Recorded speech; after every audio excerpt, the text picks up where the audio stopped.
So, hello, everybody out there. Welcome to another edition of Civil Rhetoric.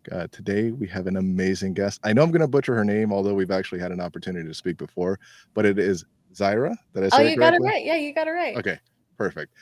I'm black, so every time I see the ZA, I'm thinking Zara. It's just the Z- way it is. It's just the way it happens. I apologize for No, that. no, no. I mean, everyone always assumes just Zara or something else, but no, Zaira.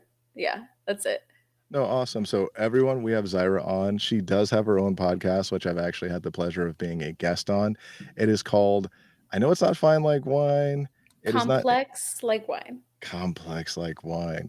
An amazing name, by the way. And her website is actually stunning. I'm going to have to end up paying her to go ahead and get my website going the way hers looks. I Let love me it. know. Yeah, I'll build your website. Anyone else listening, I'll build a website for you. Like, legitimately, I do think that her website is amazing looking. And aside from that, Zyra's actually gonna be a lot of energy and a ton of power in a very small package. This is a person who is able to not only accept and kind of persevere over difficult situations in her past. This is a person that's been able to actually reach out and find a means of healing and then also helping others by sharing her story. Today, we'll see about how deep we get into that. This is going to be an amazing talk. Zaira, please go ahead and introduce yourself. Tell everybody a little bit about your podcast, and we'll kind of go from there. Oh, well, first, thank you for that really sweet intro. I appreciate it. But yeah, guys, my name is Zaira. I'm also located in SoCal, and my podcast is called Complex Like Wine. I started it 2021, and I got into that because 2020, the pandemic happened. Of course, everyone's dealing with some type of mental health issue, crisis, revelation, something of the sort. And I finally went to therapy for the first time, and it got me really interested in wanting to pursue that more and just opening up a platform where we can have deep complicated conversations. And so that's how my podcast came to be. And yeah, Larry's been on it. It was an amazing episode. It was such a good conversation, and yeah, it's just been an awesome ride. I've enjoyed everyone I've met through it. And basically, I'm just here to just open up a space for people to share their story and just spread awareness and start the difficult conversations. Appreciate that. And now, when we say complex like wine, that's exactly what this conversation is going to be like today. We have a couple different topics to kind of glance over, and then a couple that we'll get really deep into. And of course, Zaira, I already tell you now, if you enjoy yourself, you ever want to come on and do another episode, you're more than welcome to. Everyone should know that you're a horror fan. You love your horror movies, so that's always a thumbs up. There's always a thumbs up there. I actually have a shirt that says the future of females horror, and I almost wore it because I know you're also a horror fan. So the next episode, I'll wear it. Okay, I like the sound of that. I like Yeah, that assumption closer. Like the next episode, the I'll wear next it. Like episode. I'm No, digging that. no, we're Digging that. definitely doing episodes for sure. Looking forward to it. So, what we'll kind of do instead of just like jumping right into a topic is we'll just riff a little bit and kind of see where things connect and go to. I do have a soundboard and everything, but we're not going to use that. I figure this is going to be a conversation that's a little bit more serious. So, having things like no need for all that stuff, no need for all that stuff, no pauses, nothing like that. I mean, maybe I don't know. We'll see how things go, but that's hilarious. I love that. This is okay. So one thing I'd like to know that I didn't have a chance of being a guest on your podcast was to get a little bit more information on you and in terms of your background.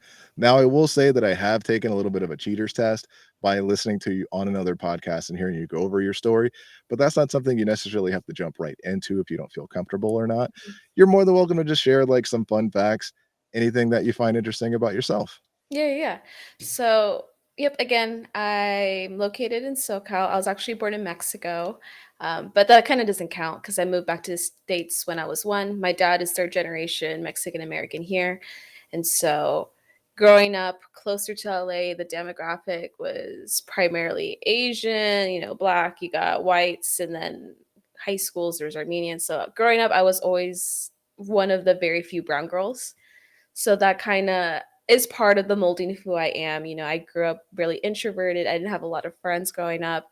And so I kind of just molds into that. But at the age of 9, I knew I wanted to go to film school. And so I got my bachelor's in film production. And if you look me up online, you'll see like I have some awards, cuckoo. And Awesome. done film festivals and all that. And that is kind of what got me into podcasting because I already had the technical background and everything. And so that's kind of how it ends up connecting into now where I'm trying to head towards career path. But of course, I graduated 2020, no jobs available. So that was hard. That was really hard. So now I'm switching towards doing my master's in positive psychology. So I'm starting to go back to school for that right now. Awesome. um, some of my family dynamics, which is also a big part of my story. I basically grew up with a single dad, just my dad, brother, and I. And so I had a very different childhood than most girls, I would say, in terms of, your dad is mom and dad. I had a really rough relationship with an emotionally unavailable mother. And so I had to grow up very fast. I grew up a lot I was a lot more ahead in terms of like EQ and all that compared to most of my peers. And so I felt there was always a little bit of a disconnect growing up. And so now it's places like this where a podcast where you can just talk about it and share experiences and then realizing that like a lot of people have similar experiences as well. So no, again, I'm excited to be here. And trust me, we're happy to have you. I find it interesting. I do recall you mentioning that before, when we actually met, when you said that you weren't necessarily the most popular person. I find that hard to believe. To me, you're kinda like that prototypical, "Yeah, this person's gonna be popular, they're not gonna have any issues in school, everyone's gonna be like, 'Let's be friends,'" especially with how bright and bubbly your personality is. But Oh, I'm older now, I'm 38, so for whatever reason, I it hit me hard one day when I realized I was no longer cool, and I was like, "Well, maybe I just don't understand cool anymore or whatever." But all I know is, like, in my era, I could definitely see you as being a person who would have been, popular, or even if not popular as a term, someone who just would have been full of friends, I would say. I could definitely see you as a person that's full of friends, especially with the just from the my personal observations of you thus far, is you're a person that listens, and you don't just listen to hear or to respond. You actually take it, you process it, you digest it, and you're extremely observant, which is something that is a very big strength when it comes to being a good listener. And hearing that you're going to work on positive psychology, I think that's a very positive move because it kind of is you. Like it's something that existed before you, but you were kind of already born for it without even knowing it. So I definitely wish you well in that. thank you. Yeah, I was actually talking to my dad about this, where, I've always been the person where people would come to me for their issues or to vent or for advice. I've always been that home base for a lot of people around my life, not even friends, and sometimes people older than me. And I appreciate that you say like the positive psychology just fits my personality and who I am. The reason why I want to do positive psychology, its focus is more on the preventative aspect of psychology. So not necessarily like therapy where, there's an issue, let's try to fix it. It's more of like, let's focus on your strengths, like let's focus on resiliency, let's focus on the tools that you need to. So when hard issues come up, you know how to process it and get ahead of it before it becomes too much or too late. I think that's actually a good way of approaching things. I think positive psychology would just do well for a lot of people within inner cities, especially with the fact that a lot of the times that they're going through these issues, and I can count myself as one of them, they have no clue or they're unsure of what they're actually experiencing at that time. And without being given the tools, like that proper set of tools to be able to process things and get through it versus only saying, here's a hammer, that's the only thing you get. Everything else in the world is a nail.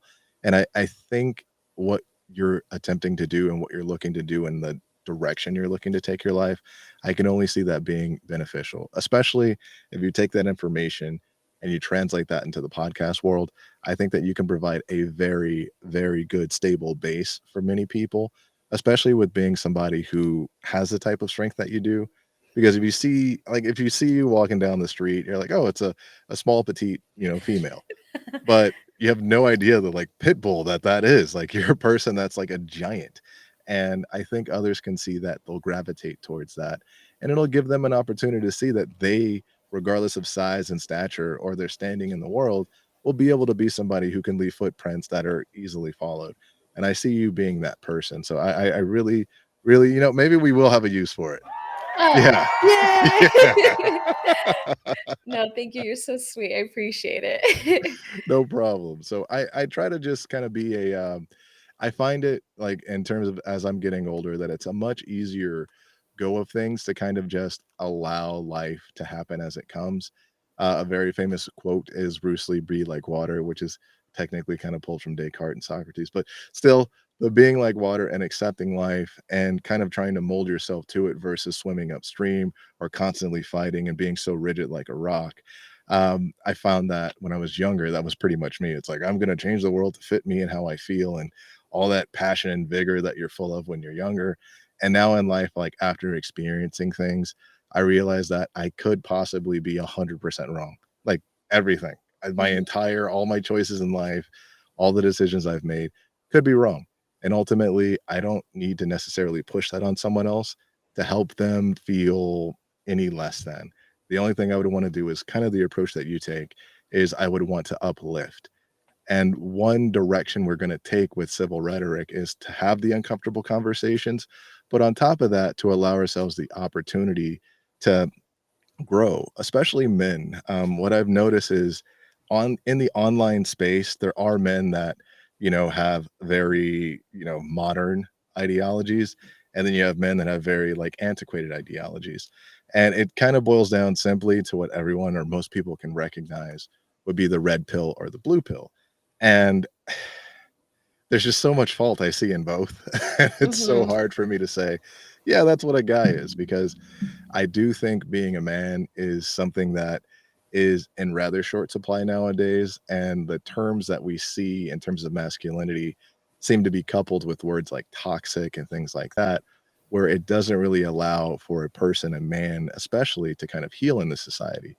And personally, for myself, I think that that's just kind of a part of being a man. There is a little bit more that you need to shoulder in regards to the way it appears to the outside world, because I would in no way say that I'm any stronger than you or my wife for that matter. She shoulders a ton, and and I would say that we share our burdens equally. It's just that they're different. And to the outside world, the burdens that a man shoulders, those tend to be the more overt, open, and this is what you see. So this person's gathering the meat and so to speak, and they're slaying the dragon. And I think it's like the domestic skills are kind of they're not forgotten, but they're not appreciated. I mean, we no longer have Yeah. home economics, and that's something that everyone needs. I mean, the amount of people that don't know how to wash clothes now, and that's regardless of gender. It's insane. They're like, I just put a Tide Pod in, or I drink the Tide Pod, or I eat the Tide Pod. Like it's just kind of all over the place. So for myself, with you being in a rather rare situation, because typically, anytime there's a single parent household, it's going to be a single mother household. For you being a young woman growing up in a single parent house, or excuse me, not in a single parent household, you grew up with your mother, but having your father be your primary caretaker, how do you think that helped shape who you are and your interactions in the world today? Oh, yeah, yeah, yeah. It totally had a huge direct influence. I think a primary thing, let's go back to, my early childhood and going to high school, why I didn't have that many friends was I just did not click with girls because growing up with my dad primarily, I was more of a tomboy. The way he would teach me to think, the way I process things was, we can say quote unquote more masculine, I guess. Um, not so overtly emotional. I am a very emotional person, but not as, typical as you would assume the generic like female would be. At least that's how society likes to portray it, right? So I think there was just a disconnect on that. And, the friends I did had were all of the boys. So, just that demographic, that's what I was used to. And it goes going into like now going into puberty and stuff, like my dad being the one there to like help me through all of that to process. And then when it comes to like talking about boys and dating, having to have that dialogue strictly from my dad, which I'll kind of give some preference to. I think why I got so lucky in my situation was because my dad grew up with a single mother, because my grandfather passed away when my dad was 7. So my grandma was mom and dad to him. And my dad being the youngest of all his siblings, he was the one that was the most with my grandma. So I kind of call my dad like a mom dad. He's not the one that has the toolboxes with the cars or all that. He's the one at home. He has his garden, his plants, home decor, cooking, the music, a little different. And so I think even though I've always teetered more on the more masculine side, I'm still have a good balance because of where my dad teetered maybe more on the feminine side. Um, and talking to other females that grew up with a single dad, there might be that disconnect too of being a man, emotions, there's like no touch or like conversations about that. And my dad's always been in tune with his emotions. It was never We never had the household of like, don't talk about your feelings, don't cry. It definitely was getting the, like, if I hurt my finger like from football or I got injured, he was like, okay, it's not broken, all right, like, rub some dirt in it, you're fine. I definitely had that for sure. Like, like, you're fine, you're cool, like, walk it off. But in terms of mental health and emotions, that was never taboo, it was never looked down upon. And my dad has always been really good of raising my brother and I the same way. Of course, we know there are biological difference in terms of what we need. That's a given. So, my dad might approach my brother a different way than me because I'm innately much more emotional than my brother. Or, I might need certain things that my brother doesn't need because he's just different, XYZ. But thankfully, in my situation, my dad's always been good to, gender roles, sexism, whatever. He's never opposed that on us. He's always treated us equally. And so in that sense, I've been very fortunate. And now coming as an adult, I have seen it a lot in terms of relationships, like romantic relationships in my dating life, where he raised me to be, very independent. Like, don't count on anybody, don't depend on a man. Like, you can do everything for yourself.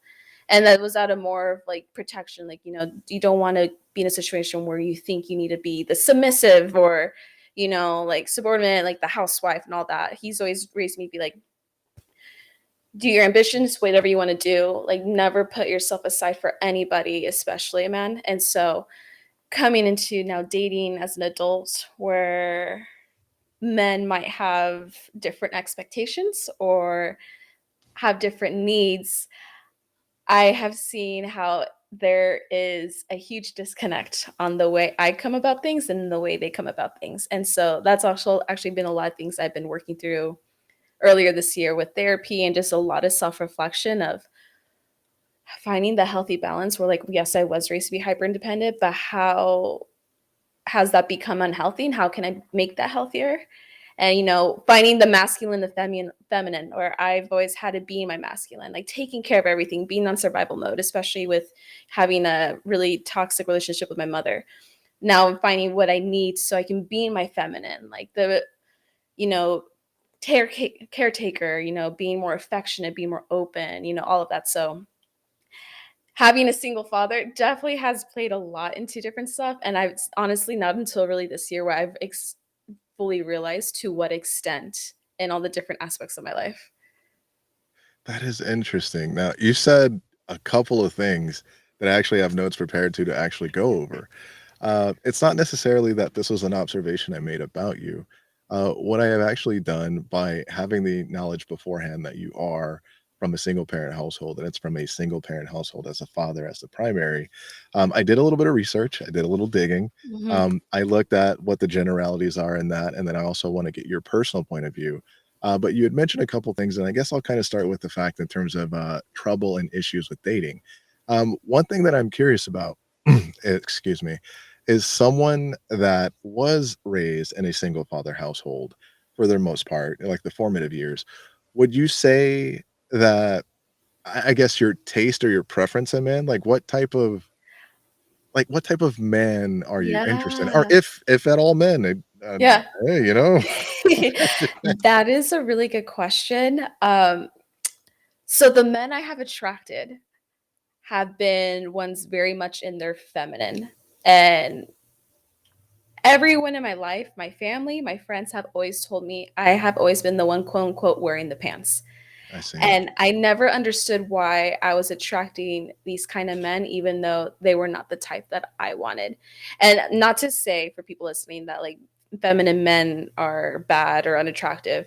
I'm talking about when it comes to like being in our masculine and feminine, emotionally having that balance where when I'm so much in my masculine versus men so much in their feminine, there's like a huge disconnect, right? Because everyone has both. Um, so I've realized, especially this year, the type of men that I am attracted to has definitely been influenced just by what I saw growing up. I think in those terms, like let's say like the general, it's like superficialist, someone driven, family oriented is a huge one for me because obviously growing up in this situation where I didn't have a complete family, quote unquote, on paper. So, family being family oriented, on the physical sense, I think there's something, animalistic about like someone tall, of course, like that can protect me, especially with some of the experiences I've had to dealt with where subconsciously that's a big thing. But then also someone that's very in tune with their emotions that can have a conversation, intellectual, like high EQ. Those are a lot of things that I observed from my father. And so I think, yeah, he's definitely had a little bit of an influence on like what I'm wanting, but it hasn't matched my track record at all. Well, one thing I will say is what we discuss here, I would like everyone, public service announcement. These are going to be your preferences, my preferences, and there should be no judgment for that. I mean, you like what you like, you're attracted to what you're attracted to, and there should be no judgment for that because it's literally your life and it's something that you find interesting or something you find attraction to. There does typically tend to be a correlating line when it comes to what women typically are attracted to. It's typically a taller man. It's typically a man that is driven because that is, well, now money is kind of like what the driven means now, Mhm. but it means that if they're not at the, high value man level and they're making, 6, 7 figures, if they're driven, they're going to put themselves in positions to get there. And I think that's just all about safety and then having concern for someone who wants to have a family. Mhm. Because you're not saying, "Oh, I wanna sit at home and not do anything while this person goes out and makes all the money." I mean, people tend to forget that maintaining a household is a job in itself. Yes. Yeah, and because so many people no longer really do it, they kind of have relegated it to, "Oh, that's just the leftover work." I mean, my wife has is I guess by the time this comes out, it's okay because her company will know she's not going back to work. She's gonna be staying at home. Well, I work here as well, but she's gonna stay at home. She's gonna raise our son, and I'm gonna provide her with all the support that I possibly can to make sure that she has all the tools necessary to Mhm. raise our son. And I am very thankful that we're in a situation to where my income is capable of taking care of our lives and that I also helping us move forward. But that took time. And I kind of see a lot of similarities between you and my wife. My wife she grew up in a two-parent household for the most part.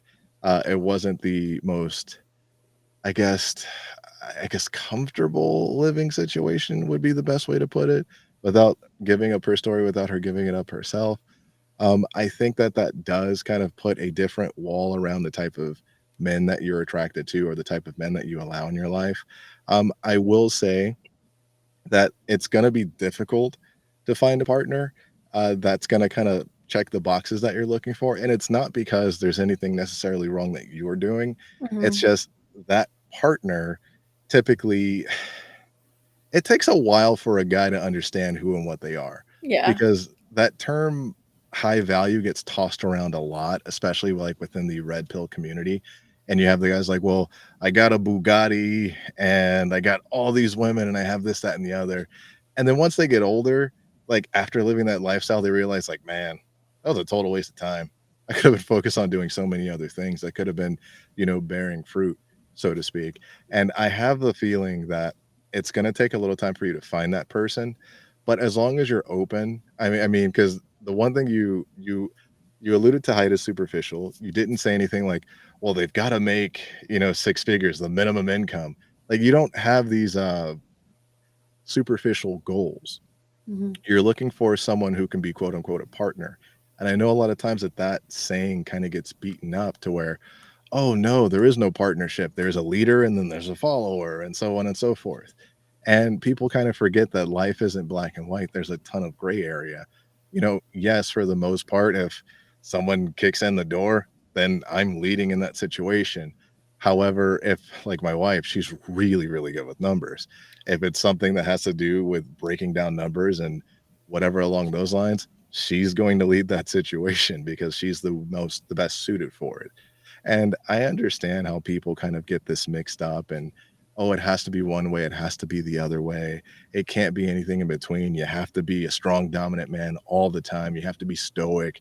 You can't show any emotions. And what that just leads to is earlier death or suicide. And Mhm. unfortunately, it's very prevalent in the men in the men's community because they constantly feel like failures, or we constantly feel like failures, and you don't have an opportunity to open up and share. And for you, it's going to take finding a it's gonna be a unicorn. It's gonna It be a is. unicorn, and it's not a bad thing because you are also a unicorn. You're and I hey, people are attracted to what they're attracted to, but, you're not Lizzo. You're not Yeah. you're in shape, you're young, you're intelligent. These are things that place you above average. And my wife kinda like, when I have these conversations with her, she's always like, "Why are you always classifying people?" It's like, I'm not necessarily classifying people, but there's certain like, people are attracted to their like or better. It's rare that someone's gonna be attracted to, someone not beneath them, but, not going in the same direction they're going. Right, right. And for you, it's just rare to find those type of men, because you're gonna be looking I assume you wouldn't want a guy that's heavy set or extremely overweight or obese because you take care of yourself. I assume you would expect your partner to take care of themselves. So you got that. Then it's you don't need a person who makes millions of dollars, but I would assume that you want someone who at least can take care of themselves so that you're not taking care of them. So Mhm. that's another thing. Like a lot of guys aren't going to college anymore. They're getting told they can do a multi-level marketing scheme or they can do drop shipping on Amazon and they're trying to do all these get rich quick things. So that does reduce it. And then if you look at the college life and the men that are there are kind of becoming feminized in a way because there is a it's a really big push of being overly emotional, and these are guys who are not even necessarily being themselves and being real. They're kind of just pretending to play a role so that they can get what they're looking for, which is typically intercourse and things along those lines. That's why for myself, anytime I see a guy who's like really big on the left side, the liberal side of things, or really big on the, right side or the conservative side of things, I'm like, both of those guys are full of it because nobody is that all the time. It's impossible. Right, right, It's right. impossible. So now, in regards to your previous relationships, you mentioned that the men had been a little bit more feminine leaning in terms of their personality traits. Did you find yourself not incapable, not unwilling, but did you find it difficult to kind of love, honor, and respect them as not even just as your partner, but just as people? Not as people. I think as I got to know them more and those traits were becoming more and more apparent, it definitely got harder to respect them. And I think the primary thing, like some of my issues, is I ended up becoming like a mother role. And so when you start parenting your partner, that's really hard to come back from. And like my most recent relationship, I had really ended up having to step in as mom because, this person just was no longer functioning like an adult. We'll just put it plainly, was no longer being responsible and taking care of what he needed to take care of. Like all the things you're listing off, like you don't need to make millions, but, at least take care of yourself financially, like stuff like that. It was just little things where they were no longer being checked anymore. And I think that was a big thing I didn't realize until, this year was I always ended up falling into some type of mother role. And so the parenting ended up getting me to a place where I was no longer respecting these men. And a big part of it that I had to really realize too was kind of circling back to what you said, where not that you don't want to date people below you, but people that are on a different path. Like we typically don't do that. And something I've had to put a boundary for myself is because I'm independent, I can provide a lot for myself. So if I'm wanting a partner, they have to at least meet me at that same level or provide more. But if they're Agreed. going to be taking away from what I can already give myself, that no, that's a no. Like I that's a boundary that I'm not going to want to settle for, you know? And so I think just having to kind of one figure out okay what are those boundaries are and like what are things that I provide myself and then what are the things that are like non-negotiables of can I compromise for that or is that now settling? And those were some big learning lessons I had this year, especially with my recent breakup where like I'm realizing in his head this is compromise because obviously we're also a product of our environment, so he's seeing his family situation, their dynamics, and like, oh, that's just how marriage is, you just compromise, versus how I was brought up. I'm like, no, that's settling in terms of there's no more respect, not me losing respect for him, but more like there's no respect for given to me, just the function things that we need to do as we're adulting in terms of core values and all that, the way we treat people, those are no longer things like that's not compromise. That's just like a being disrespectful to other people, and then for me being disrespectful to myself in a way, if that makes sense. It does. It does wholeheartedly. And one thing I would like to say to every guy out there is, yeah, it's difficult. Yes, it's gonna be harder, but that should be more reason to become better so that you have the pick that you want versus having to settle. I think settling is a very, especially, and I don't know if it has to do with population or if it has to do with like being in a major city, but settling nowadays has become a negative because people are they're accepting defeat. And one thing I would say is if you're looking for a guy and you're looking or just a partner in general, um, physical fitness is going to be the number one thing you need from them because a man that is willing to wake up at 4 a.m., excuse me, or go to bed at 1 a.m. because they got to spend an hour in the gym or they got to get their push-ups in or they got to get their stretch in.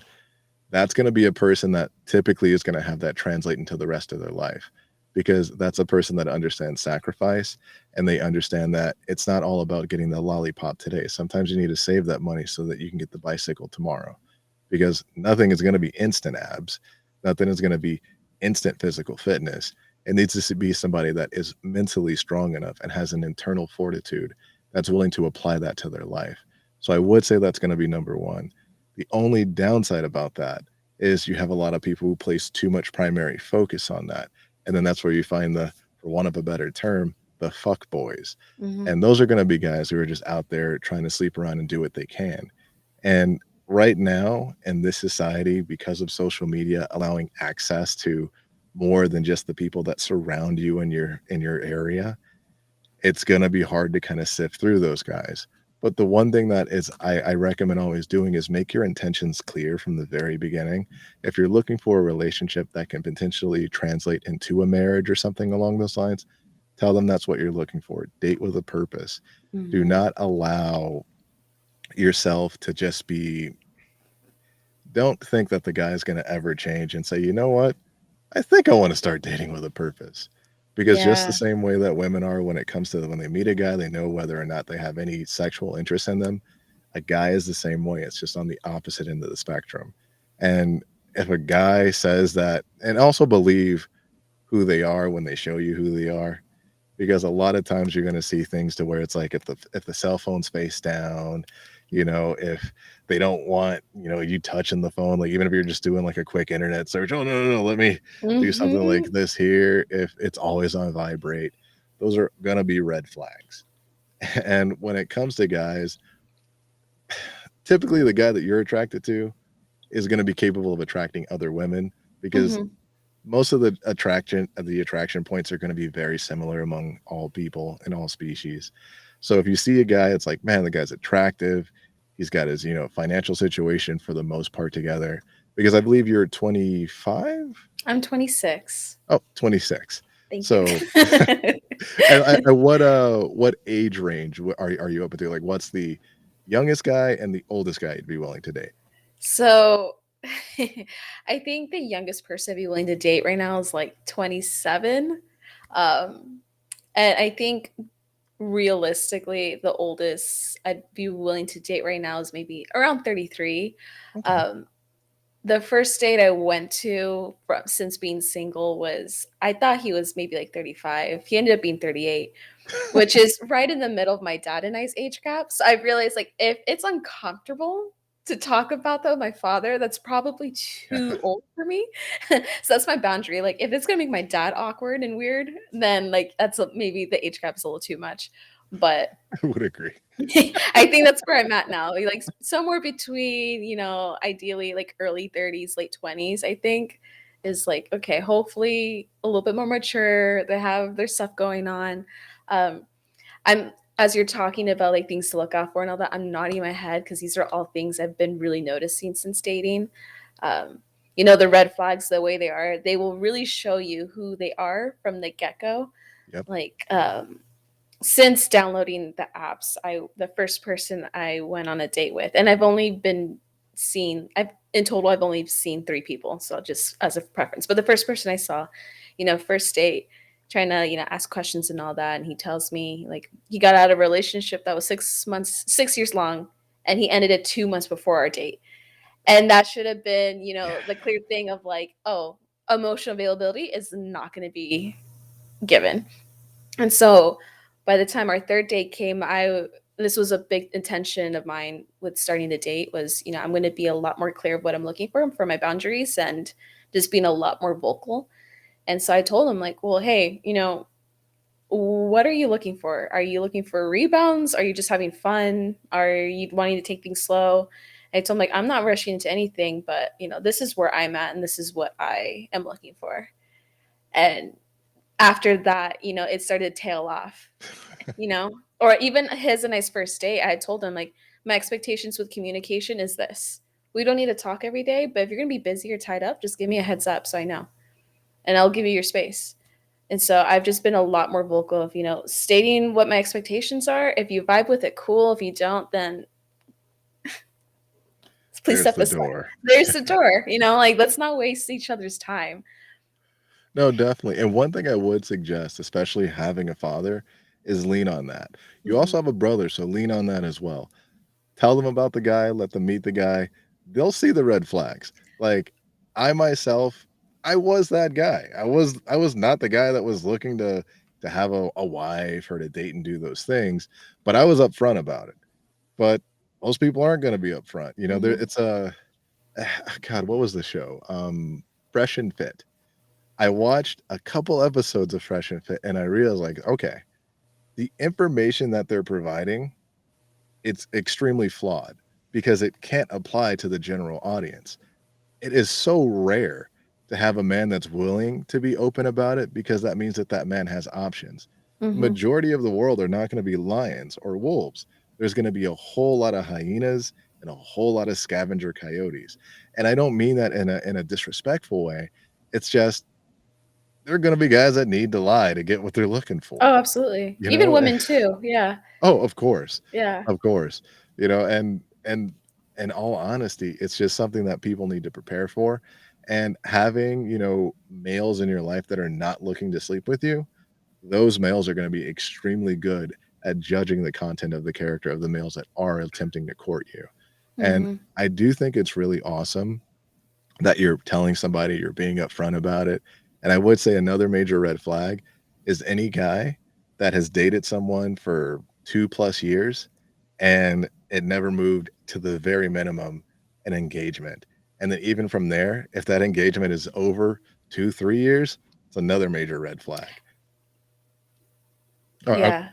I didn't wanna cut you off. You're about to say something? Oh, no, no, I was gonna say, I like especially the engagement part. If your engagement, in my opinion, if it's over a year or even year and a half, 2 years, what are we doing? Like, I Agreed. don't understand. I'm like, again, who am I? I've never been engaged, so I don't know, but that seems a little bit suspicious, commitment. There might be Yes. commitment issues. Um, I think a big thing, like, if someone has just gone out of a relationship, like, within the few months before you're starting to date, be mentally prepared that their emotional availability is not going to be, probably is going to be available to you. And Agreed. that's the thing. Just to kind of piggyback off, like really quickly, some of the stuff you said earlier about, like the checkpoints and all that, I think I've noticed a lot where, just at least in like just dating now, where especially with social media, like you can easily so swipe and just mindlessly go. And so you have your checklist of like they have to meet this requirement, this requirement, this requirement. And I've noticed from like my girlfriends that talk about the men, they have to be doctors, lawyers, this tall, this ethnicity, they need to make this amount of money, this, and this. I think we start losing sight of the core values because, yeah, you can might meet somebody on paper, they fit everything, but then how are they as a person?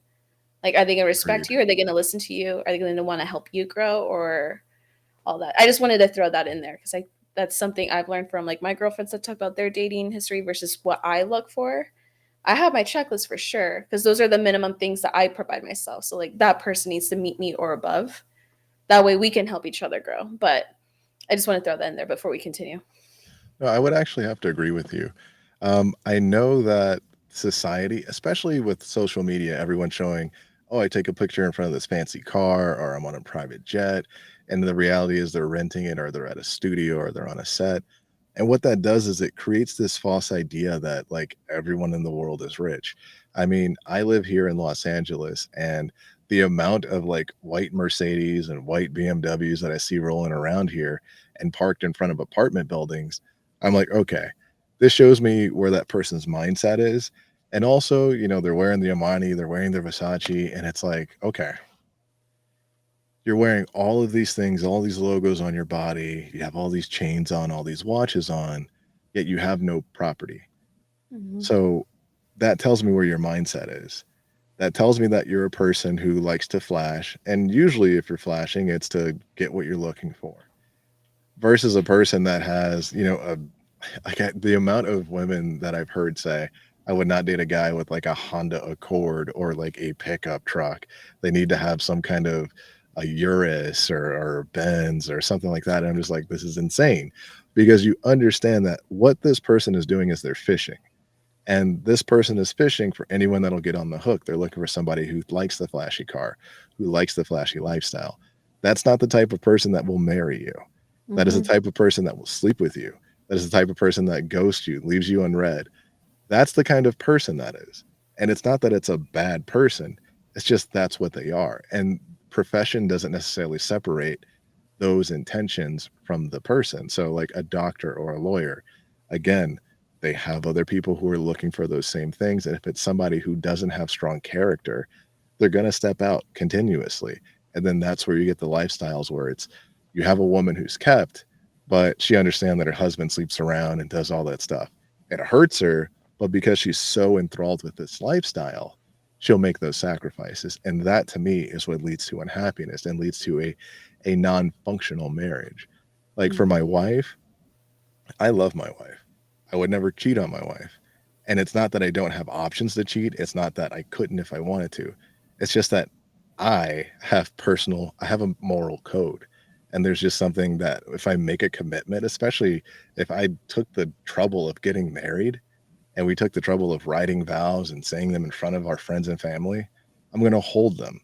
And it's not because of anything other than the fact that that's what I see a man is supposed to do. Because if you're a man and you call yourself a man and you're the strong big man, then you need to stick to your word regardless of how difficult or how easy it is. Mm-hmm. That just comes with the game. That's just a part of it.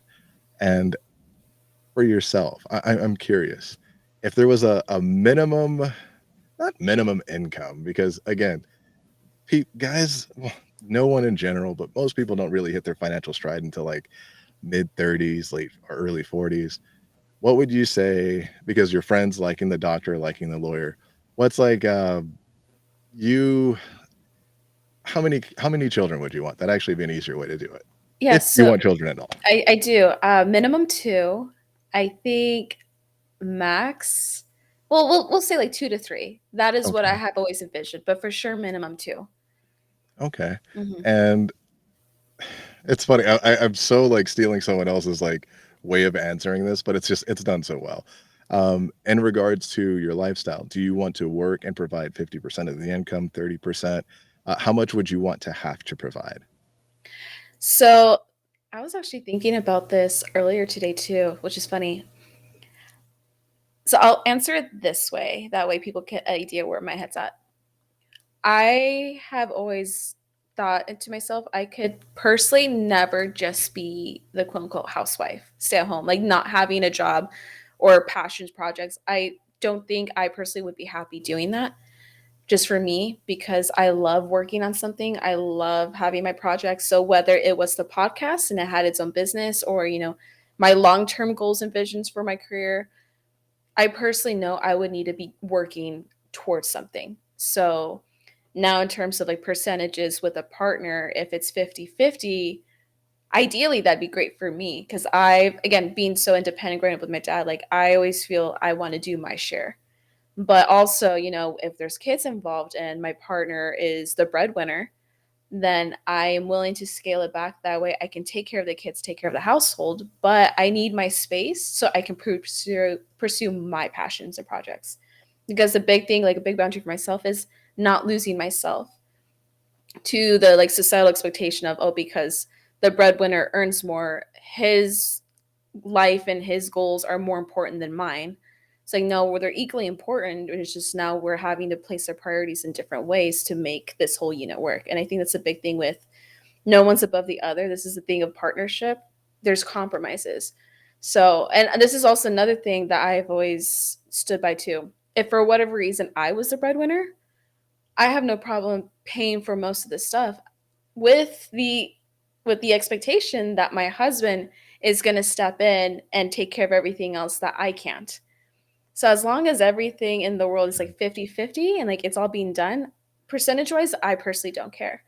But as long as I know my partner's got my back and I got his and the kids are safe, we're moving forward and we each have our own individual identities but conjoining lives. For me, that's always been the biggest importance on that.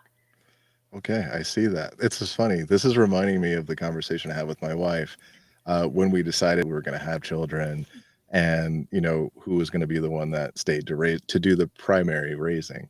And what we did is we looked at our incomes, we looked at our potential, and my wife was like, "Okay, I agree that you have the greater potential for bringing an income to the family."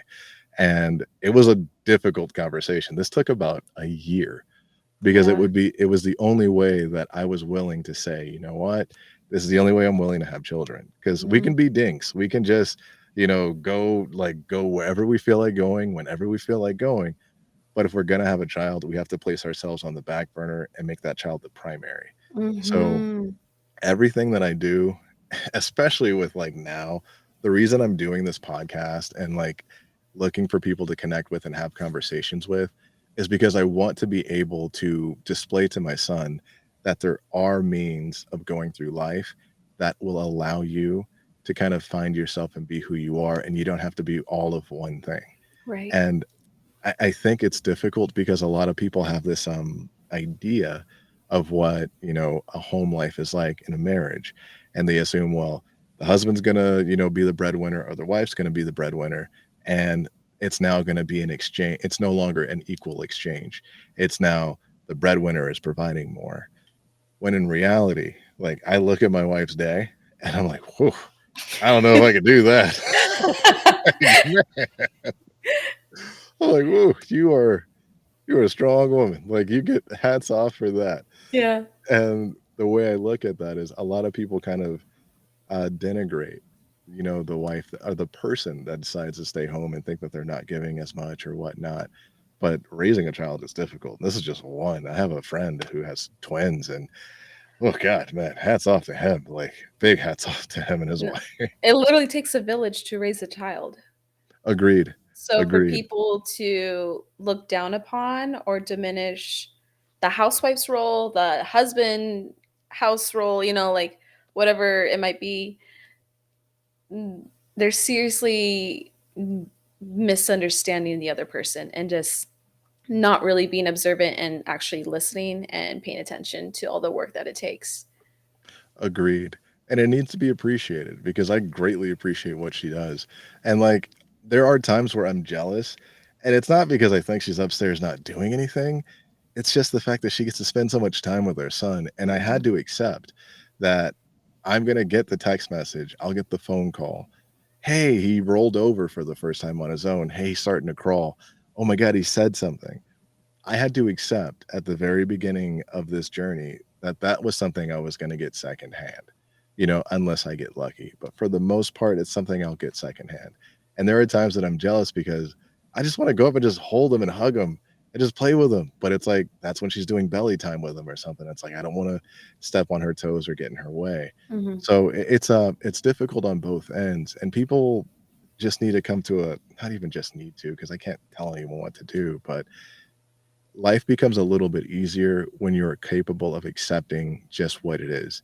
And sometimes you lose. It's just sometimes you can't win all the time. That's life. Yeah, it's 100% life, and, like, I would love for it to be the other way. That's just not the way things operate. That's not the way of the world.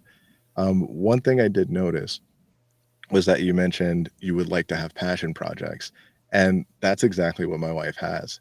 She is well, one, she helps out with this and she handles my schedule because I am a bit of a flighty person. Like, I got, like, undiagnosed ADHD. It's like I'm doing 5 or 6 things all at the same time, so she helps ground me.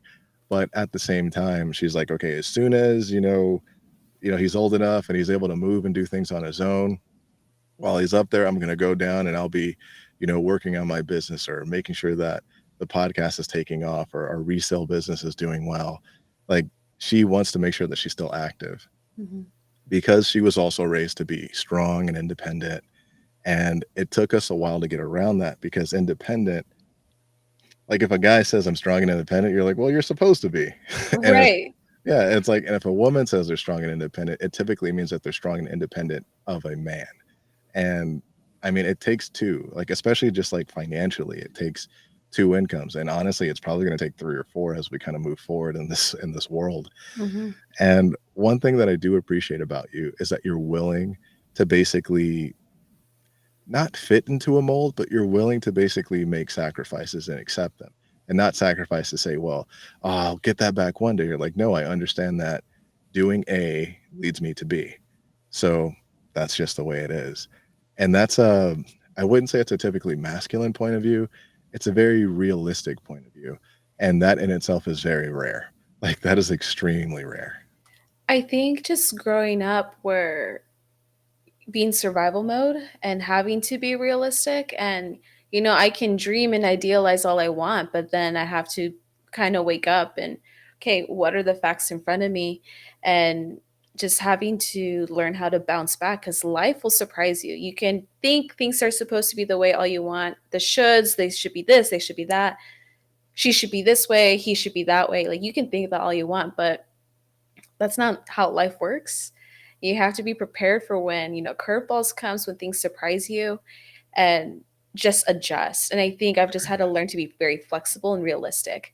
And so, I might have an idea of this is how I want my life, but who knows what happens in the next year, like who knows what my next relationship is, or my marriage, kids, like who, I have no idea. And so I've realized, I'm just taking it day by day, season by season, and adjusting when needs to be adjusted, and finding a partner that is, I think, at least with this almost the same mindset, at least, of, okay, whenever things compromises, like serious compromises, not settling, but like actual compromises, like, okay, what do we need to do to make this unit work now?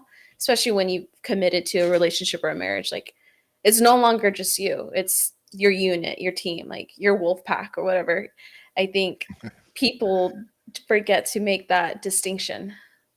I would agree. And one thing I just had pop in my head as you were mentioning that, we're totally gonna get some apps on here because I can send a link out, and we're gonna sift through some of these guys, and we're gonna find you somebody decent. We're gonna find you a couple good dates, like, that's something we can do. I I talked to my wife about this, she's like, "We've been together for, like, 14 years, you don't know anything about this." And I'm like, "Look, the one thing that I'm good at is noticing patterns, Mhm. and it served me well in my life. It just seems to work out for me. Like, with enough observation, I can figure out a pattern. That's why even when I competed in kickboxing, I did really well, not because I was like, I've never been, like, super physically the fastest, strongest guy. It's just I've always been able to outthink my opponents. And when it comes to work, I work in sales. It's a really good way. It's not that I'm out thinking the customer, I'm just actually finding out what the customer needs before I even make the phone call, before I even set the meeting, and then once I understand what they need, I just show them how that I can provide that service to them. And when it comes to dating, when I was single, man, this is a long time ago now that I'm thinking about it, but when I was single, I was successful because I noticed patterns, and I was able to kind of insert myself into those patterns that made my, approaches and things like that, you know, for want of a better term, like, be very successful. And it was really just through noticing patterns. And I've noticed with especially looking at like dating profiles, not looking at a dating profile, but looking at a podcast talking about dating profiles Mhm. and kind of seeing the kind of pictures that people place and put up. It does really give you a better description than their actual bio does Mhm. because you're able to see like what things that they assume are going to be attractive to the opposite gender or to, the target, so to speak. And a lot of times with guys, it's actually quite easy. Like, I could probably spend 5 minutes on like, not even 5 minutes, like, 2 to 3 minutes looking at a profile and say, "Okay, yeah, no, skip, skip, skip. Oh, that guy's a diamond in the rough. That guy, yeah, he's good. That guy, no, skip, skip." Like, that's something that I'm extremely confident that I can do.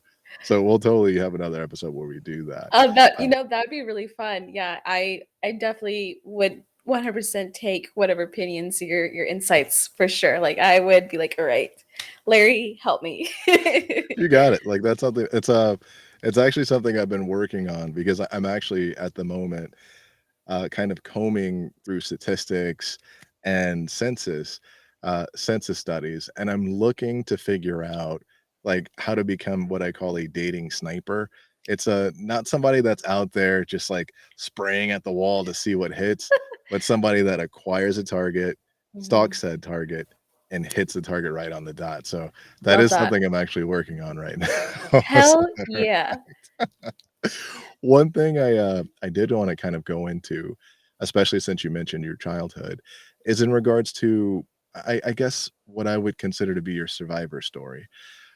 One thing that I've noticed about you is that there's been enough just trial and tribulation throughout your life that would break a lot of people. Yet, not only are you sitting here and you're strong and you're vibrant, you're also a person who's extremely open, and I think that, you know, going through issues and going through things that you have experienced in your life and still being open is an incredible strength. Is that something you feel comfortable kind of getting into Oh, or yeah. Yeah. No, I'm very open. I think it's taken me a while to be there, to be vulnerable, especially on the internet, but these are conversations I wish I had heard or had when I was young and needed it. So that's why I'm always more than willing to be open to have them. So, yeah. okay, perfect. If you wouldn't mind, I guess let's see. Yeah, I'm just gonna go for it. Go for it.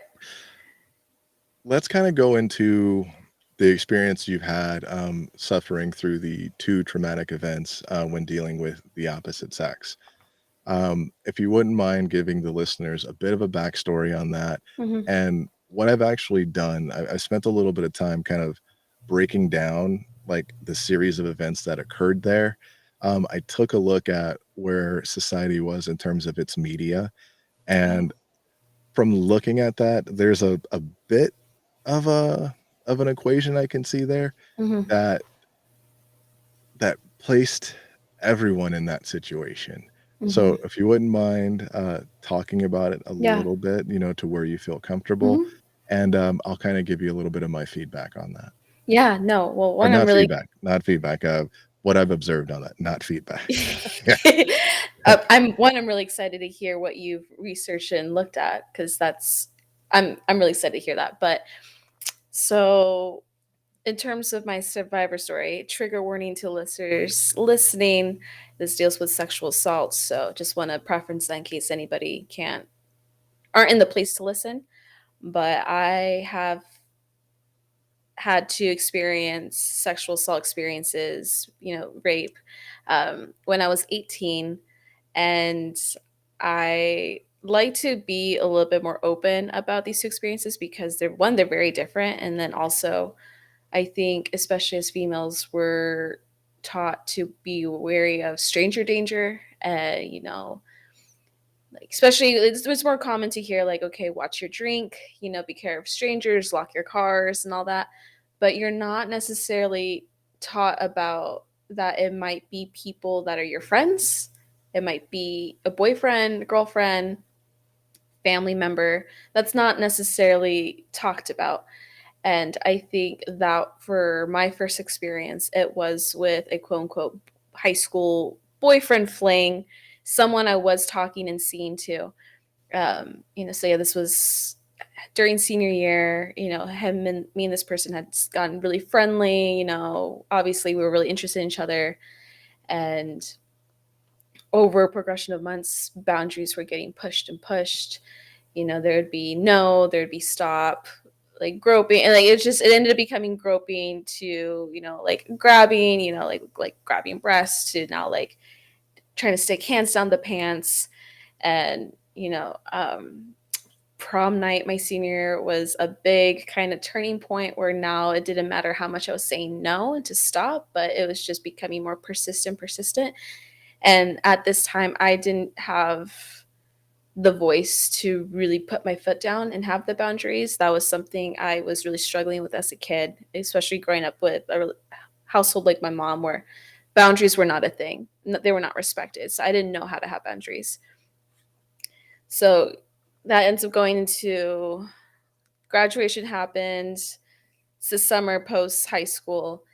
And me and this guy, we're hanging out again. And there had been instances before this where he was supposed to take me home, but we didn't be parked on like some vacant house or vacant street, and wouldn't let me go home until it would just be back and forth for a while of like, stop, no, like I need to go home, curfew, whatever, like trying to find any voice or reason excuse to make it to stop. But this one particular night, uh, didn't stop. He parked at a gas station parking lot, and more touching, more trying to unbuckle pants and all that stuff.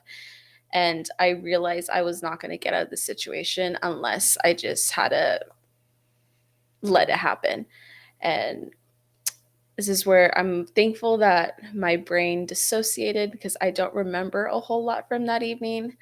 But I do remember coming home and having a full meltdown and just breaking down crying because at the time I was a virgin and I was really trying to hold on to that as much as I could. Growing up in a Christian household, there's like certain like there's the expectation. So when I'm dealing with the guilt and shame of did I just let that happen? I'm dealing with the confusion of was that rape or did I let that happen? Like I should have said no, should I have pushed harder? I don't like is it on me? It was a lot of denial.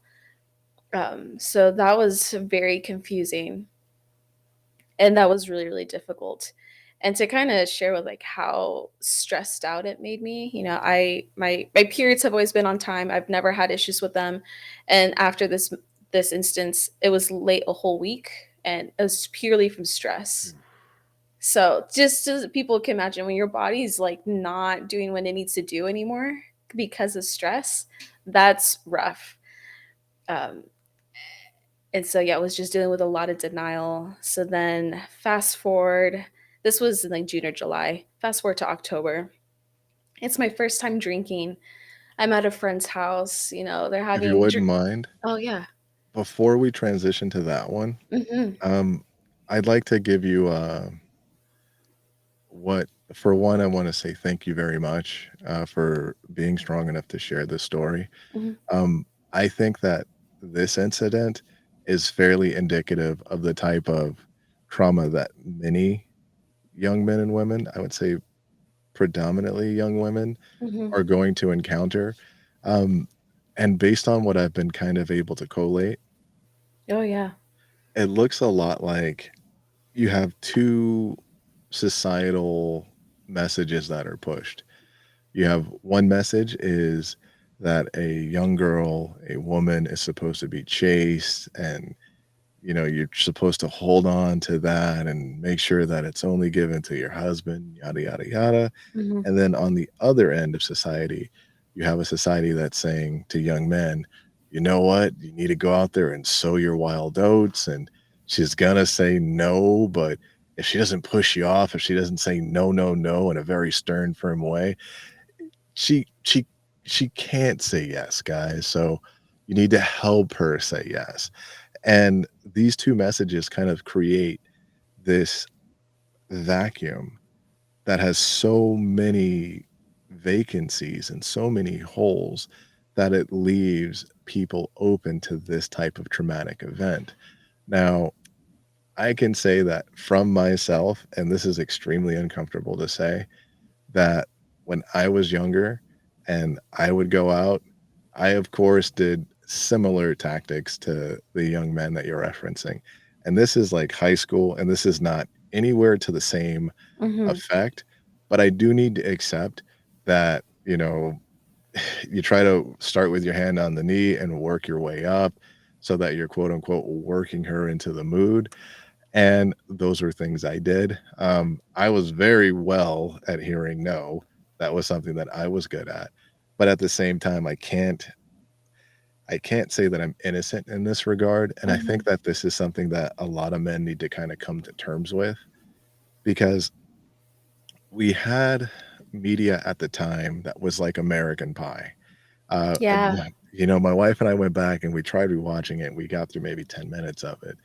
And that was indicative of the time because a lot of young men, a lot of young women are getting these messages and this information from media. And media is telling them, you know what, hey, this is okay, this is not okay. And in reality, it's not okay. Like, as much as, like, I was the person that's like, "So what? I'm gonna have to ask, is it okay if I do this? And then is it okay if I do that?"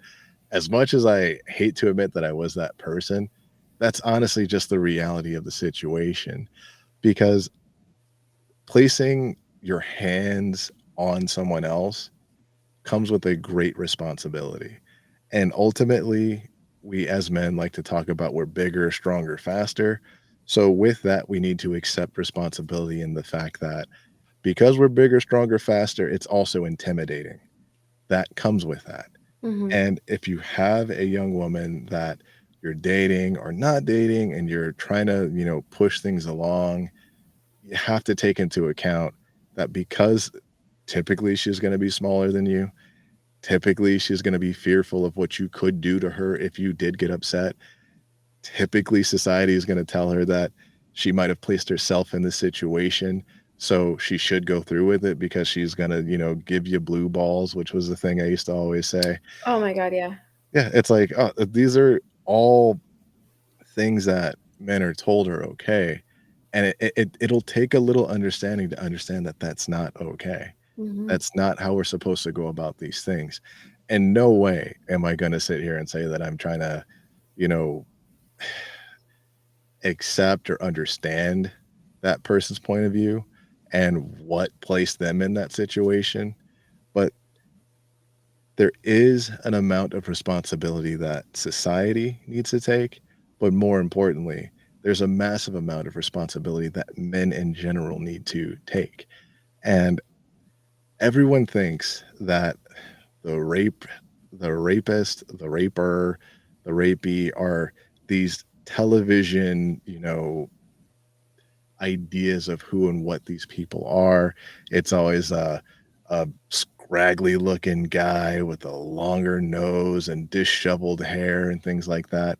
When the reality of it is the predominant amount of sexual assaults are going to occur from someone that you know or a Mhm. family member. And the reason being is a lot of times these people are so ignorant to understand what they are and in fact doing. I mean, just even the description of took you and parked somewhere and it's like pushing, pushing, pushing, not accepting no. But even just the action of taking another human being, like remove the gender from it, Mhm. taking another human being to an area that's going to be relatively deserted because you're not going to want to do it in the middle of everyone walking around and someone come tap on the window. It's going to typically be a dark area. that is intimidating. Like, I'm 6'2". If I took another man there that's 5'3", 5'7", that's an intimidating situation to be in, regardless of gender. Mhm. And until us as men can accept that responsibility, and if we see that we need to say something, there is an amount of responsibility we have as men because we want to say we're bigger, stronger, faster, and we're the protectors and we're this, that, and the other, then we have to do it. Yeah.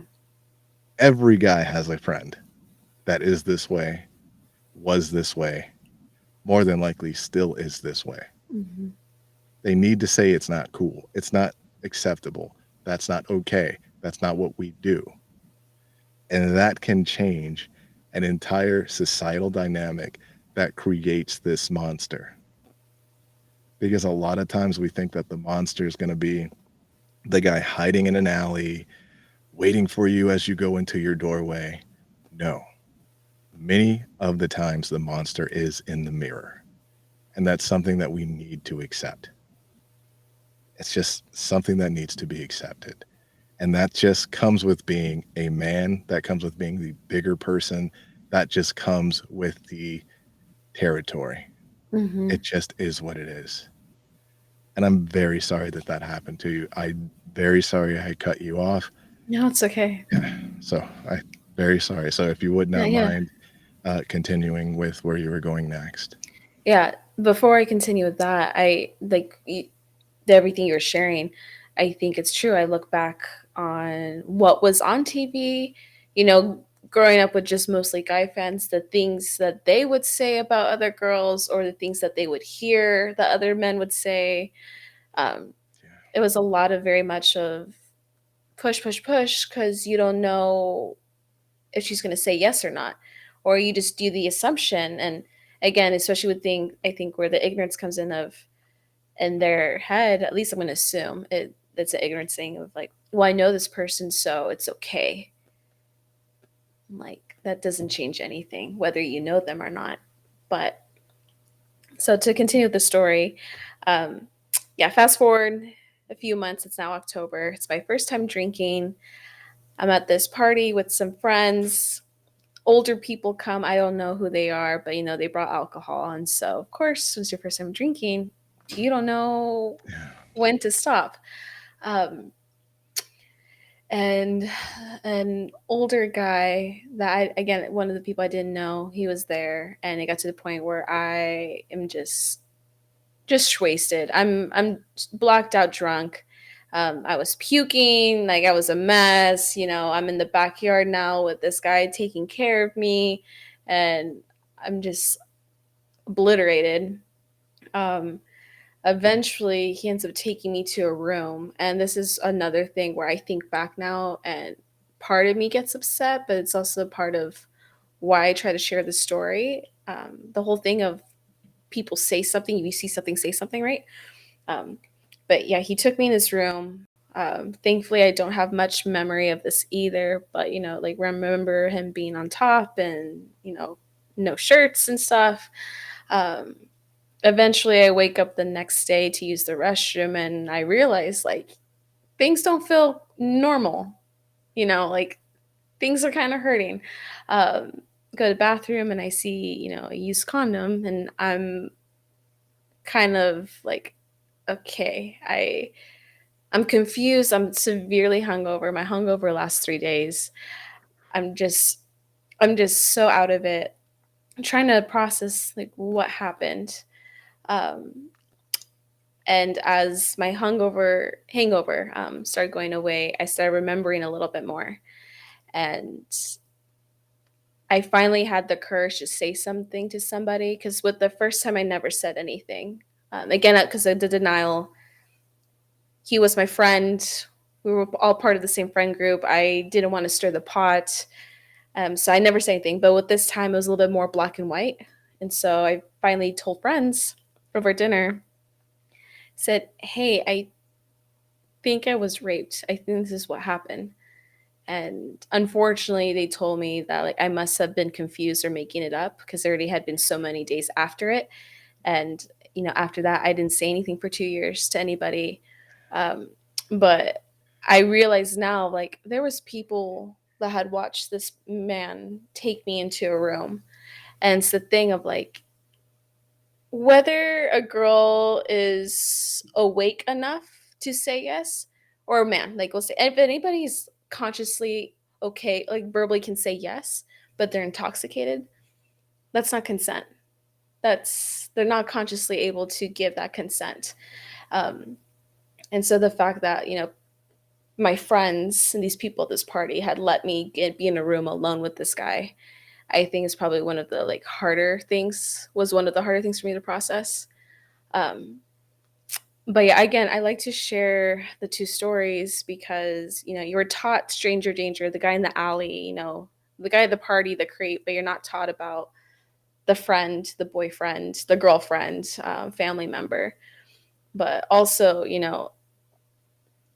for it to happen once to anybody, even if it's not like full penetration, rape, or sexual assault, but like any type of harassment or assault is really hard to process on any level. So, the fact that I had to dealt with it twice was really difficult for me because, again, there's all that shame that comes up with it. Like, oh, well, if it happened twice, it must have been my fault. Like, I must have been asking for it. Um, I've gotten comments before, like, well, what were you wearing? And second time, I was in jeans and a t-shirt. There's nothing sexy about that. So it's been interesting now. Like I'm thankful I'm at a place where I can openly share my experiences and talk about it. Um, and I'm now trying my best to, spread awareness. That way those type of questions aren't asked. If people do see something, they have the courage to say something. And I think it's so true that you're saying earlier, like every guy or girl knows that one person that has that capability. Like, there's one person we know that people are aware, oh, they've heard certain things about this person, or they know they can be pushy or not respectful boundaries. And so I think it's our responsibility to keep them accountable, to keep them in check, or to let people that might be involved with this person be aware of. I would agree. Again, I am sorry. And if you're comfortable with it, Hmm. I'd like to kind of explore this a little bit. Yeah. So, based on what I'm hearing, like this guy was a scavenger. He saw and he pounced. And I hate that you went to your friend group and you tried to have an open discussion about something. And I guarantee each and every one of them in the back of their head, they're like, yeah, I can kind of see him doing that. Like, yeah, I can kind of see him going that route. And they chose to defend that because they're just assuming, well, she was drunk, she was having a good time, she was probably all in for it. Hmm. And I will say this again, this is another message I have directly and specifically for men. And then I will address, women in general and as regards as well. If you see this at a party, you absolutely need to let that man know that you see him. Hmm. You need to say something. You don't need Hmm. to go start a fight. You don't need to go, you know, beat your chest King Kong style, but you absolutely need to go let them know that you see them because people like this do things in the shadows. They are Hmm. cowards. They are not someone who will come and punch you in the face. They're somebody that will try to come sucker punch you from the side. And the reason being is that they are scavengers. They have extremely low self esteem and they figure this is the only way that they can do this. I look at it from the perspective of one, this was an older person, old enough to bring drinks. This was an older person going to a high school party, bringing drinks to a high school party. So that in itself already kind of gives me an idea of the type of person that this person is Hmm. and the things that this person would be capable of. So if you're a man out there, and this also can go to women, you need to let them know that you see it. If you're at a nightclub and you see it, If you're at a house party and you see it, you don't need to go be aggressive. You just need to let them know that you see it. And I guarantee you, it's going to change the way that they act and how they go about their day. Excuse me, their night rather. Yeah. Some things I've done. So the first time I openly talked about sexual assault and my experience was with my podcast, my very second episode I put out.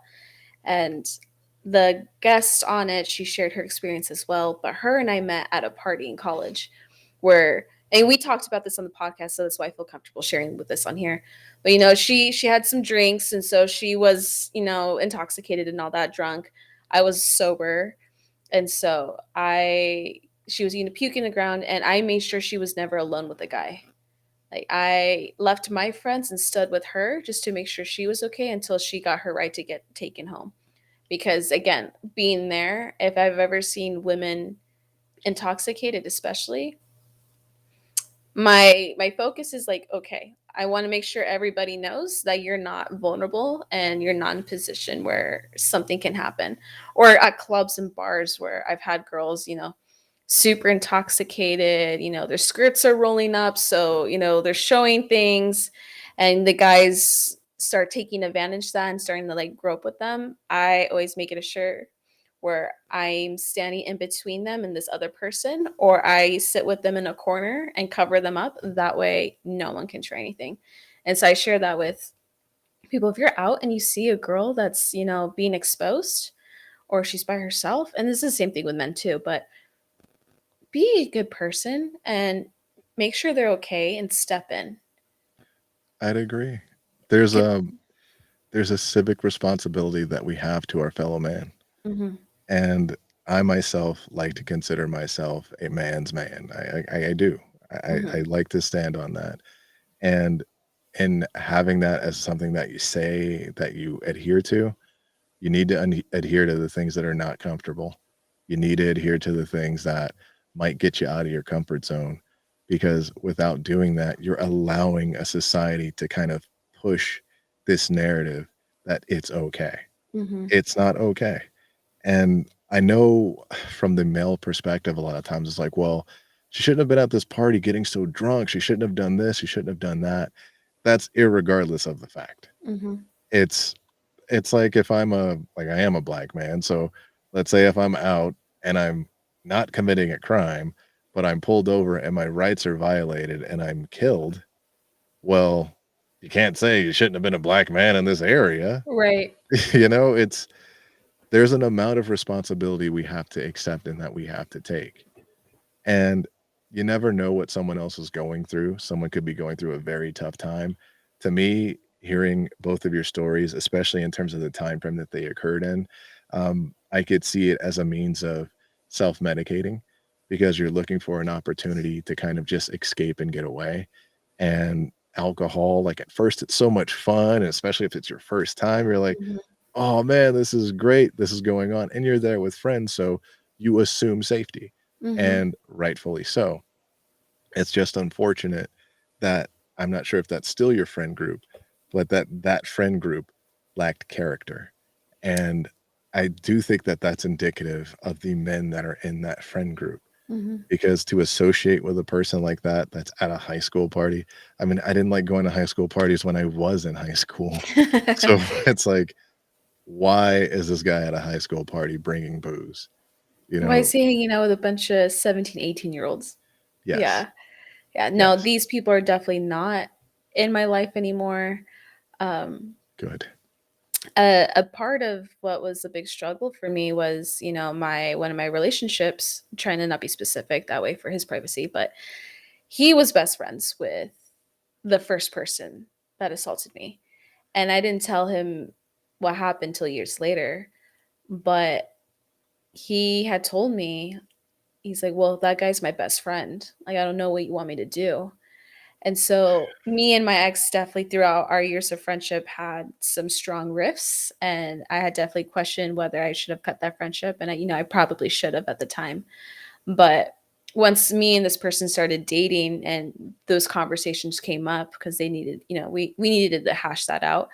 Um, he told me that after him and I had talked, like he knew I was telling the truth because there had been other instances of girls talking about this particular guy, also him pushing boundaries with them. So that was also another thing of like, if And that's his people best knew, friend. and that, yeah, so, Yikes. and of course, that ex is no longer in my life. We cleaned house, those people are gone, but it can be tough sometimes. I'd agree, and I it's so unfortunate because there's an amount there's an amount of men who don't see anything wrong with this, Mhm. and because they don't see anything wrong with this, it's allowed to exist. I would assume that the first assaulter, and that's what he is, Mhm. the first assaulter, I would assume he's not some evil, vindictive person who is like, "What I'm gonna do today is I'm gonna go put a ton of trauma into another human being." Mhm. And because his friends don't say, "Hey, this isn't okay," it just continues to happen. Mhm. And it's just kind of this, unspoken evil that's allowed to kind of exist. And then you have people who say, "Oh, well, a person who didn't come right out as soon as it happened, why did it take 3 days? Why did it take 3 hours? Why did it take 3 years?"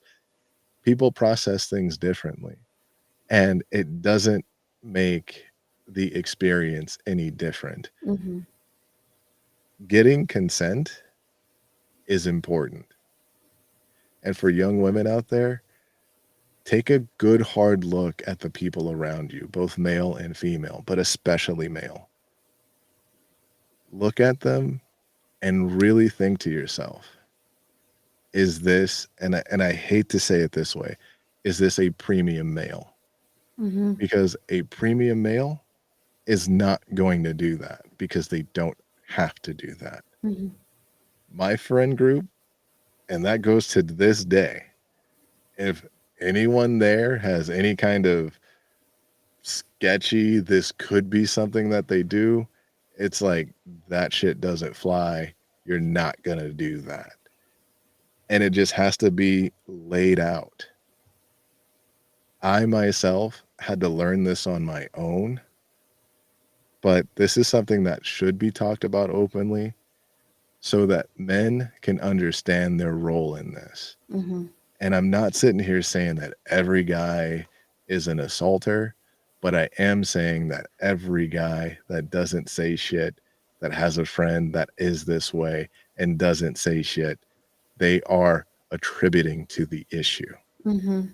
And that just is what it is. And yes, if you're out at a bar, if you're at a restaurant, if you're at a club, if you're at a party, your head already should be on a swivel.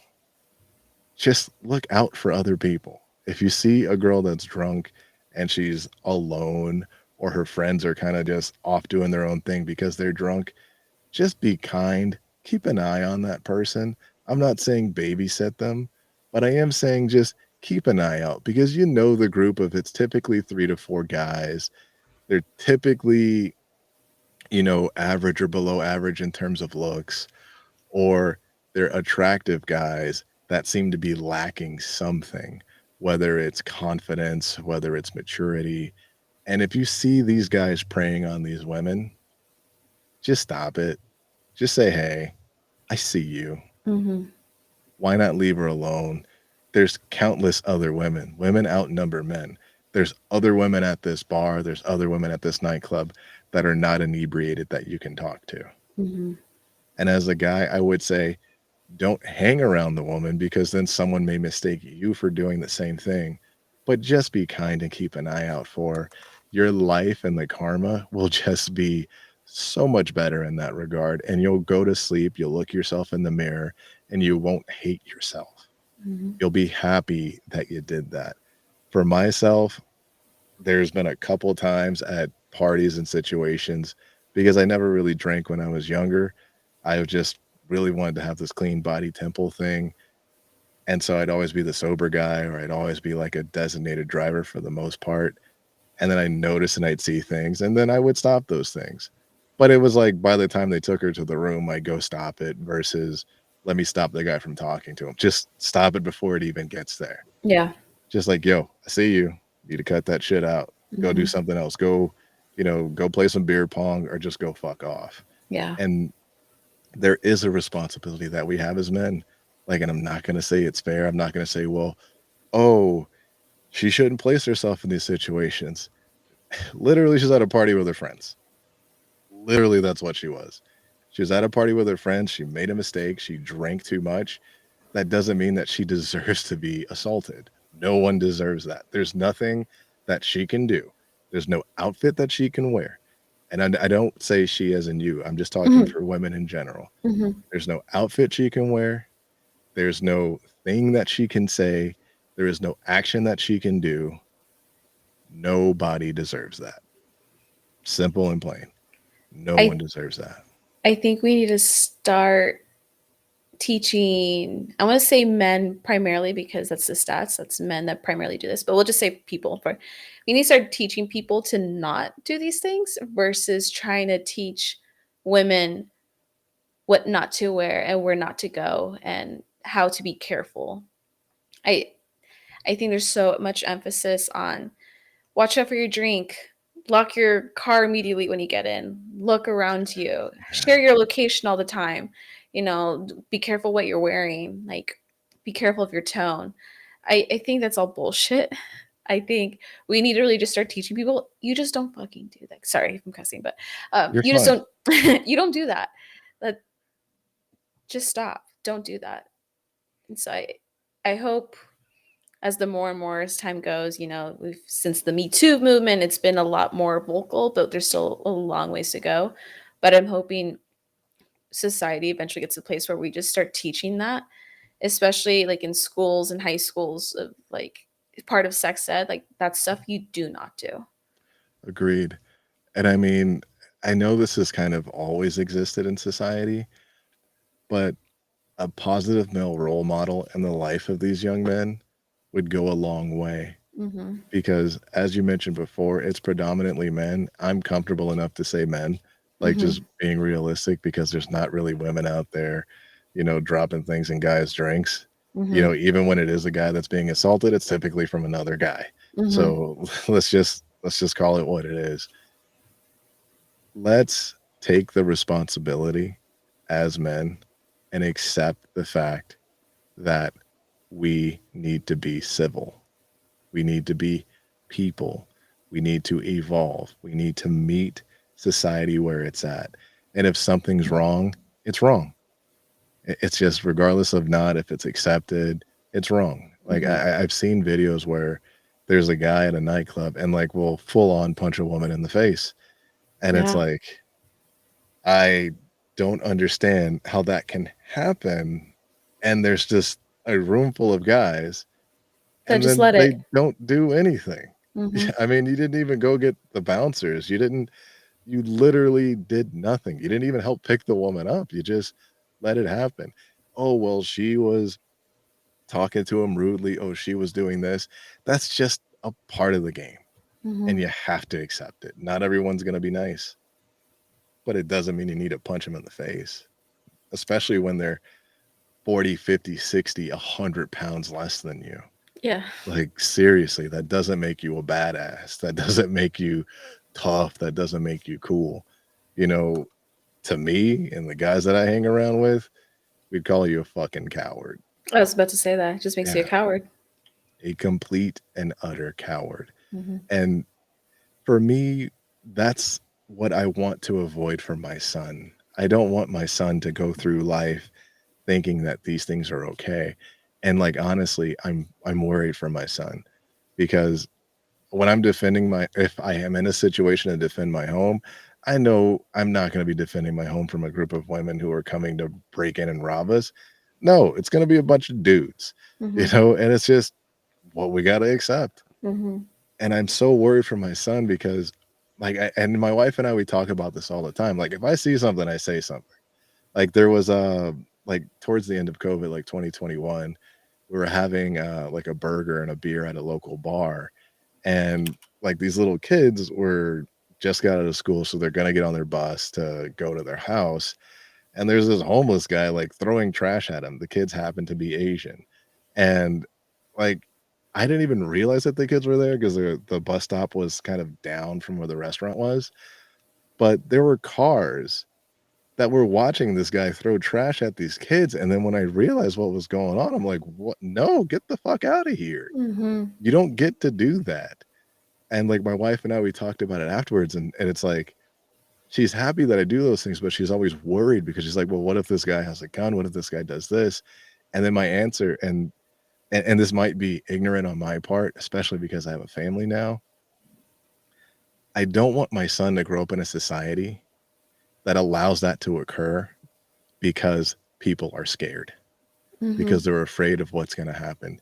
To me, I'd rather I'd rather die that way than die on the inside because I didn't say anything, Yeah. because I was too worried about what might occur. And I mean, the reality of the situation is you don't always have to meet things with anger, which is something I'm personally working on because, like, to me, it's if it's a fight, it's a fight. But there's ways that you can use humor to diffuse a situation that I'm trying to develop. And I want my son to have that role model. I want him to have that image of what it is to be a person, to be a man in American society. And I also want him to have to, if a kid's getting bullied, yeah, you might get beat up, something worse might happen, but I want you to stand up because Mhm. it's just being good humans, being decent people. It's Mm. it's okay to be decent. You know, I think about how traumatic these events were for you and how unnecessary they were. Completely unnecessary. And just one person saying one thing would have changed so much. Like the fact that this was his best friend and he had heard that he was like this from other people. One, why would you doubt it? And two, why have you not like brought it up? Like that ain't cool. Even if you just say that's not cool, like why are you doing this? Like Right. it's your best friend. Right. Like I mean that could, like, even if it's just not even for the sake of the woman, that could lead your best friend to be spending life in jail to where he's going to be placed in a situation where he's the smaller person getting harassed and attacked by a bigger individual. Like that's a thing that happens. And it's like, why not look out for him in that regard? Why not help make him a better person? Because I can tell you that today, just about every single night before I go to sleep, in my head, those scenarios that I have been placed in, that I allowed myself to participate in, play in my head, and I feel so much guilt. And I can tell you confidently, it's no way near what you experienced. Like, I've never done anything like that on either of the 2 occasions to that extent, Mhm. but I know that I shouldn't have. Like, I shouldn't have placed that person in that Yeah. situation. And, like, I know I said it, like, multiple times, but I'm just sorry you had to go through that, but I am happy that you got through it and that you are a survivor versus a victim. I really appreciate that. Thank you. And I just wanted to share too, as you were talking about, raising your son and all that. Already, just from what I've observed in our conversations we've had, and the way you talk about your wife, like I already know he's gonna have a very healthy example of what it means to be a man and how to treat women and respect them. And then the fact that you here openly can admit things of, like there's things I probably shouldn't done, and you feel guilty to apologize. The fact that you can be honest and open about that, and then whenever you have those dialogues with your son and just to create a platform where he can be honest and open about whatever he's experienced, that's huge. So kudos to you, seriously, because that's you don't see that enough everywhere, especially within men. And so no, I already know you guys are gonna be such great parents the older he gets.